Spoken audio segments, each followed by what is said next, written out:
अभी तो मैं जवान हूँ चटान हूँ। शुजाबाद में 80 साल के बुजुर्ग ने सबको हैरान कर रखा है। ऐसे करतब दिखाते हैं कि सब दंग रह जाते हैं। रिपोर्ट कर रहे हैं राव साहिब।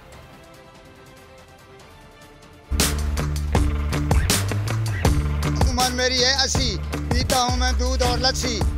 इनसे मिलिए, ये हैं खतरों के खिलाड़ी। उम्र है 80 बरस, लेकिन काम ऐसे कि जवान भी हिम्मत हार जाए। मलिक मुमताज खुद को चुस्त रखने के लिए रोज कसरत करते हैं, साथ ही दिखाते हैं एक से बढ़कर एक करतब, जिन्हें देखकर हर कोई दंग रह जाता है।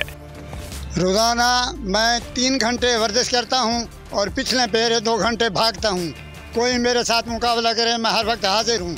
मलिक मुमताज दिन में 3 बार एक्सरसाइज करते हैं, साथ ही स्विमिंग का भी शौक रखते हैं। मलिक मुमताज का मानना है कि दिल होना चाहिए जवान ते उम्र बेच की रखिया। सब्सक्राइब करें और बेल दबाएं ताकि कोई खबर रह न जाए।